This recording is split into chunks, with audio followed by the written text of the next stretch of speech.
11 अगस्त 1908 Muzaffar jail के बाहर हजारों की भीड़ खड़ी थी। सब रो रहे थे, लेकिन जेल के अंदर खड़ा वो 18 साल का लड़का मुस्कुरा रहा था। इतिहासकार कहते हैं कि अंग्रेज जज काफमैन ने जब मौत की सजा सुनाई तो उसे लगा ये लड़का डर जाएगा, लेकिन उस लड़के ने मुस्कुराकर जज से एक ऐसा सवाल पूछा कि जज की कलम रुक गई। क्या था वो सवाल? और मुजफ्फर की उस रात उस बगी में ऐसा क्या हुआ था जिसने पूरे भारत के सोए हुए स्वाभिमान को जगा दिया?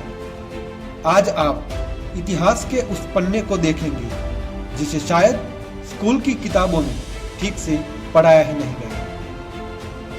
कल्पना कीजिए, 18 साल का एक लड़का, उसके सामने मौत खड़ी है, लेकिन चेहरे पर मुस्कान है। यह कोई कहानी नहीं, ये उस खुदीराम बोस की सच्चाई है जिसे इतिहास की किताबों ने हमें बताया कि वो सबसे कम उम्र के शहीद थे। लेकिन क्या कभी किसी ने यह समझाया कि मुजफ्फर की उस रात उस बगी में ऐसा क्या हुआ था जिसके बाद पूरे बंगाल में खुदीराम नाम की धोती पहनना एक स्टेटस सिंबल बन गया था?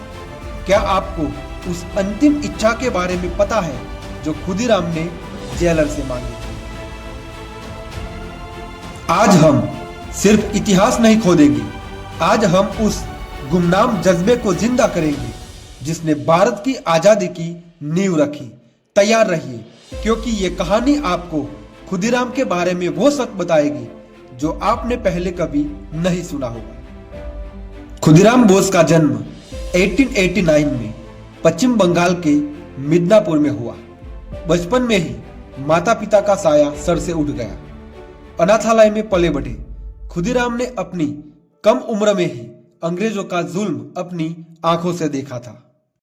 जब दूसरे बच्चे खेल रहे थे, खुदीराम स्वदेशी आंदोलन के पर्चे बांट रहे थे। 15 साल की उम्र में वो अनुशीलन समिति से जुड़ गए, जहां सजेंद्रनाथ बसु जैसे गुरुओं ने उन्हें बम बनाना और रिवॉल्वर चलाना सिखाया। ये खुदीराम कोई सामान्य किशोर नहीं थे, ये एक ऐसी चिंगारी थी जो एक ज्वालामुखी बनने को तैयार थी। और फिर आया वो नाम, डगलस किंग्सफोर्ड। ये वो अंग्रेज मैजिस्ट्रेट था जिसने भारतीयों पर कोड़े बरसाने और उन्हें अपमानित करने में कोई कसर नहीं छोड़ी थी। कलकत्ता से तबादला होकर वो मुजफ्फरपुर पहुंचा, लेकिन क्रांतिकारियों की नजरों से नहीं बच पाया। अब उसे सबक सिखाना था, और ये खतरनाक जिम्मा किसे मिला? सिर्फ 18 साल के खुदीराम बोस और उनके साथी प्रफुल्ल चाकी को। लेकिन क्या आप जानते हैं, उनका असली निशाना किंग्सफोर्ड था ही नहीं। उनके पीछे कोई और बड़ी वजह थी, एक ऐसा राज जिसे जानने के लिए आपको बने रहना होगा। तारीख थी 30 अप्रैल 1908, मुजफ्फर की वो काली रात। खुदीराम और प्रफुल्ल ने किंग्सफोर्ड के क्लब से निकलने का इंतजार किया। जैसे ही एक बग्दी बाहर आई, खुदीराम ने पूरी ताकत से बम फेंका। लेकिन रुकिए, यह कहानी में एक ऐसा मोड़ आता है जो खुदीराम को अपराधी और क्रांतिकारी के बीच की बारीक लकीर पर खड़ा कर देता है।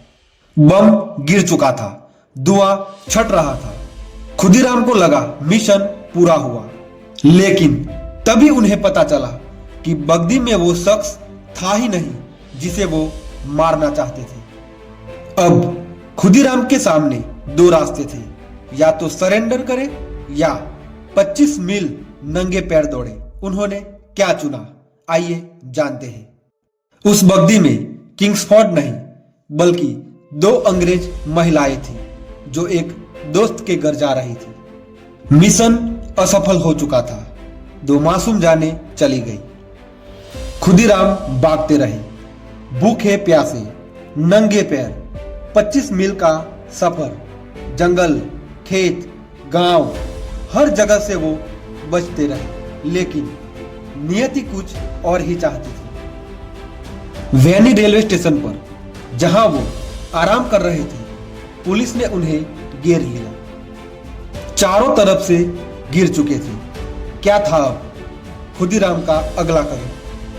क्या वो खुद को गोली मार लेते जैसे उनके साथी प्रफुल्ल चाकी ने किया था, या फिर कुछ और? कोर्ट में मुकदमा चला। खुदीराम ने कोई डर नहीं दिखाया। जब अंग्रेज जज काफमैन ने उन्हें पूछा, क्या तुम्हें पता है बम कैसे बनाते हैं, तो जानते हैं खुदीराम ने क्या कहा? मैं बम बनाना जानता हूं।